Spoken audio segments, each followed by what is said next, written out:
भगवान कृष्ण जो सर्वत्र सर्वव्यापी हैं, हम भारतीयों ने उन्हें किसी न किसी संदर्भ में अवश्य सुना होगा। हम उन्हें कुरुक्षेत्र के महाभारत युद्ध में गीता के उपदेश, कंसवध के कारण और उनकी अनेक लीलाओं के कारण उन्हें अवश्य जानते हैं। लेकिन क्या होगा जब अन्य धर्म और पंथ के लोग उनके विचारों पर ही नहीं, उनके अस्तित्व पर ही प्रश्न चिन्ह लगा दें? आज आप ऐसे बहुत से सीडो सेक्युलर धर्मनिरपेक्ष लोगों को टीवी डिबेट्स में देखते होंगे, लेकिन यह प्रथा कोई नई नहीं है। जहां लोगों ने भगवान कृष्ण, भगवान राम, वेदों की रेलिवेंस पे सवाल किए हों, सैकड़ों वर्षों पूर्व भी यह प्रश्न और संदेह किए गए थे और किए जाते रहेंगे। लेकिन अन्य धर्मों की तरह इसे ब्लेस्फेमी समझकर प्रश्न पूछने वालों को मृत्यु का हकदार बना देना चाहिए या तार्किक वाद विवाद द्वारा उन प्रश्नों का उत्तर और संदेह का खंडन करना चाहिए? भगवान कृष्ण क्या एक वास्तविकता है या एक कल्पना? यह सवाल 19वीं शताब्दी में भी पश्चिमी विद्वानों द्वारा पूछे गए। उस समय एक महान व्यक्तित्व बंकिम चंद्र चटर्जी ने इन सो कॉल्ड विद्वानों को एक तार्किक व्याख्यान दिया। ऐसे बहुत से तर्क, लॉजिक आज हम इस वीडियो के माध्यम से समझने और जानने की कोशिश करेंगे। मेगास्थनीज, जो कि एक ग्रीक विद्वान थे, वे भारत में लगभग 300 ईसा पूर्व आते हैं और अपनी पुस्तक इंडिका में भगवान कृष्ण की पूजा के बारे में व्याख्यान करते हैं। पन्निनी 5 to 6 बिफोर क्राइस्ट एरा, जो कि एक संस्कृत के ग्रामेरियन थे, जिनकी पुस्तक अष्टध्यायी विद्यार्थी अभी भी पढ़ते हैं, वो अपनी पुस्तक में भगवान कृष्ण और अर्जुन की पूजा के बारे में बात करते हैं। भास, जो कि संस्कृत साहित्य के प्रसिद्ध नाटककार थे, जो कालिदास के समय के पूर्व के हैं, उन्होंने भगवान कृष्ण की कुछ लीलाओं को अपने नाट्य की पटकथा का हिस्सा बनाया। भास कालिदास को प्रीडेट करते हैं, सो उनको 3 to 4 क्राइस्ट एरा में डेट किया जा सकता है। कथक कहानियां जो भगवान बुद्ध के पिछले जन्मों के बारे में बताती हैं, यह कहानियां 300 बिफोर क्राइस्ट एरा से 400 क्राइस्ट एरा के दौरान डेट की जा सकती हैं। इन जातक कहानियों में भगवान कृष्ण द्वारा कंस वध का वर्णन है।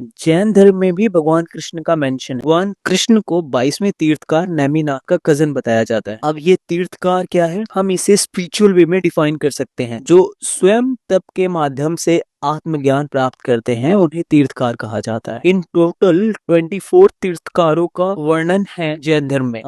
नेमिनाथ के पिताजी भगवान कृष्ण के पिता वासुदेव के भाई बताए जाते हैं। अभी तक हमने ग्रंथों और लेखों के माध्यम से भगवान कृष्ण की इफ नॉट एग्जिस्टेंस, लेकिन उनके लोगों द्वारा पूजे जाने का प्रमाण अवश्य दिया है। अब कुछ आर्कियोलॉजिकल एविडेंस की भी बात कर लेते हैं। विदिशा भोपाल के नजदीक एक जगह है। एक समय सम्राट अशोक वहाँ के गवर्नर थे। आप जब वहाँ जाएंगे तो एक स्टोन पिलर देखेंगे, जिसको 125 से 100 बिफोर क्राइस्ट एरा तक डेट किया जा सकता है। इस पिलर को हिलियोडोरस पिलर कहा जाता है। अब हिलियोडोरस कौन थे? वह एक इंडो ग्रीक एम्बेसडर थे, जिन्होंने इस पिलर का निर्माण कराया था। इस पिलर में ब्राह्मी इंस्क्रिप्शन में लिखा है। इंस्क्रिप्शन के अनुसार हिलियोडोरस अपने आप को वासुदेव का डिवोटी बताते हैं। द्वारका का excavation archaeological survey of India द्वारा पहली बार 1979 में किया गया और इस सर्वे में पाए गए ऑनशोर और ऑफशोर एविडेंस से एक बात कंफर्म होती है कि प्रेजेंट साइट पे एक city state with couple of satellite state exist करते थे और इस सेटलमेंट को हम 500 बिफोर क्राइस्ट एरा में डेट कर सकते हैं। ये जितने भी तथ्य हैं, ये एक बहुत ही स्ट्रॉन्ग सर्कमस्टेंशियल एविडेंस है, जो कृष्ण भगवान की एग्जिस्टेंस के बारे में डायरेक्टली कोई फैक्ट एस्टेब्लिश नहीं करते, बट डायरेक्टली हम इन प्रूफ्स के माध्यम से एक बात तो कह सकते हैं कि भगवान कृष्ण हमारे आराध्य सैकड़ों वर्षों से नहीं बल्कि हजारों वर्षों से रहे हैं। और ये सर्कमस्टेंशियल एविडेंस इतने स्ट्रॉन्ग है, जैसे द्वारका के एग्जावेशन के दौरान समुद्र में